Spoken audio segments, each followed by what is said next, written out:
look at the structure of the argument. So what I did was I went ahead and I pulled out the premises out of the letter, and I pulled out the inferences, and we moved from all of those to the conclusion here at the end. The conclusion is we should not fear death. Okay? Now, as we go through this, you're going to have to decide for yourself. You're going to evaluate, A, whether you accept the truth of the premises, yeah? And B, whether you accept the legitimacy of the inferences. So are they legitimate inferences or not? If they are, and if you accept the truth of the premises, then you are rationally compelled to accept that one should not fear death. Okay, so we'll do that as an experiment right now. Walk through it.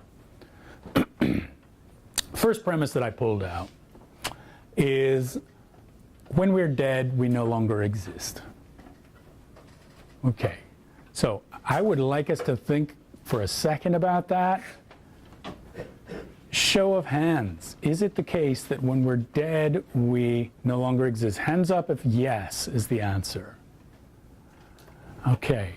Now, presumably, many of us don't believe, so that's more than half the class, but presumably most of us don't believe, many of us in the, let's say, in Christian tradition, for example, don't believe that our physical death means that we no longer exist, right? Yeah? Right? So if you're a Christian, and presumably other religious traditions have similar views, you think that your physical death is basically like shedding your body and moving on to the next adventure, right? It's like getting out of your car, right? Okay? So for a Christian, is there death? Well, there's bodies die, but for a Christian, death is not the end. So now remember, Epicurus is writing, he's not a Christian, right? We no longer exist according to Epicurus, but for Christians, we do continue to exist, right? Okay, so a Christian would reject that first premise, right? Yeah? Okay. Now, what would Epicurus say to the Christians among us? What would the Epicurus say? Yes, what's your name? Somehow, the rejection of the premise is rational. Maybe he'd say that. I don't think he would say exactly that. I think he'd be more sympathetic. He would say, you don't believe in death, right? That Christianity means not believing that death is real, right? So that with the crucifixion and the resurrection, Christ has trampled down death by death, right? And that now we've transcended death. He's the firstborn among the dead, right? Okay, so from the Christian perspective, there is no death, okay? So if you're a Christian, then you don't accept the first premise, but should you be afraid of death? No. Okay, so you're done now. You're okay, because you don't accept the first premise, so you're done. You're set. You don't have to be afraid of death, right? Yes, ma'am? I was going to say that I wouldn't technically agree that Christians don't believe in death, because if you're a Christian, you know that if you live by the Bible and everything, you're good. Yeah. You don't have to worry about that. But if Uh-huh. you're not, you still believe that you die in hell.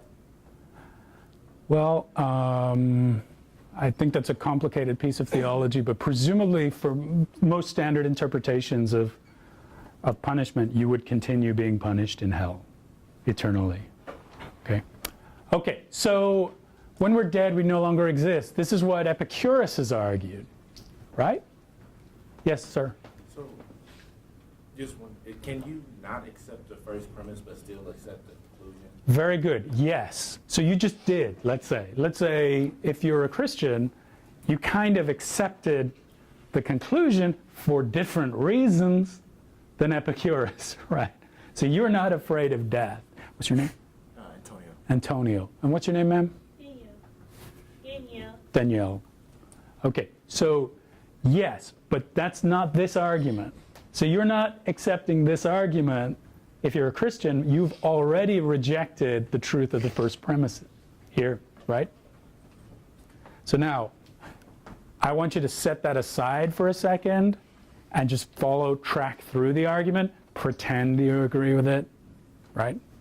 The mark of an educated mind, Aristotle said, is being able to entertain ideas without accepting them, be able to consider ideas without necessarily emotionally attaching to them, right?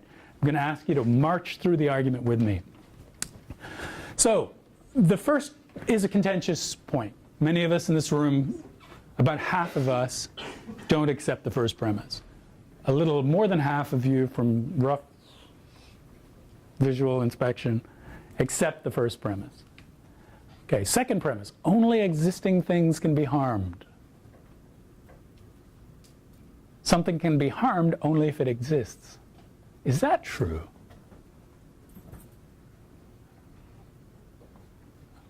There are actually good reasons to reject that premise also, but let's say yes. What's your name? Jacob. Jacob. Is that another Jacob? Are you Jacob too? Yeah. Okay, Jacob. Isn't there kind of like an opportunity cost almost? Because Yeah, very nice. Yeah. We'll talk a lot about the concept of opportunity cost going forward. I see where you're going, Jacob. I'm going to cut you off. Sorry. All right. So we can't be harmed by something that hasn't happened yet. That's an interesting premise. Okay. Let's look at the next. We could go through each one and think about each premise. I'm not going to do it, though, because I want to run you through an argument and see how arguments work. Next one. We're either alive or dead. Okay. Yeah.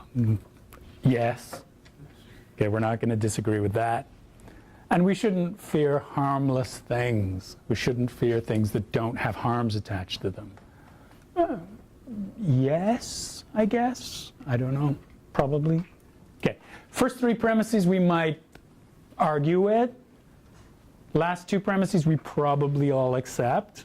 But let's pretend now, for the sake of argument, we accept all five premises. So where do we go next? Joshua, you had a question. No, I was just trying to answer what you were saying. Oh, okay. All right. So here we got our first move. Okay, so we've got these premises, and now we've got our first move. And the move is, we're not harmed by death when we are dead because we do not exist. Okay, so how did we get to that premise? Well, it's an inference from the first and second premises. The first premise says, when we're dead, we're not there. The second premise says, you can only be harmed if you're there, right? Okay, or if you exist. That's the only way you can be harmed. So the first and second premise together give us this inference. We move to this step. We're not harmed by death when we're dead because we don't exist. So now, even if you don't believe there's death, if you were dead, you wouldn't exist, right? Yes? So could you be harmed? No. So Epicurus is saying you're not harmed by death when you're dead because you don't exist. Okay? We're not harmed by death when we're alive because we're not dead yet. You haven't died yet, so you haven't been harmed yet, right? Okay, when you're dead, you're not there, so you can't be harmed.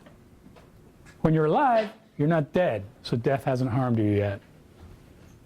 Yes? Okay, we got these two premises, or two inferences now, two moves. So the first move is from the first and second premises.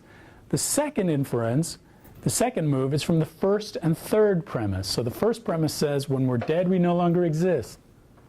We can't be harmed by something that hasn't happened yet. Okay?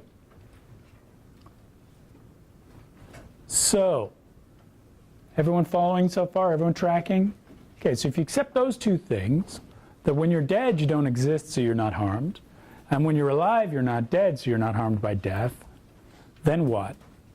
Well, we know that we're either alive or dead, right? We all accepted that one. That one we all accepted. And we're not harmed by death when we're alive, and we're not harmed by death when we're dead. Therefore, we're never harmed by death. Yeah? See how this is working? Okay? He says, given that you shouldn't fear harmless things, that's a premise, and given that death is harmless, you shouldn't fear death. That's the conclusion. Okay?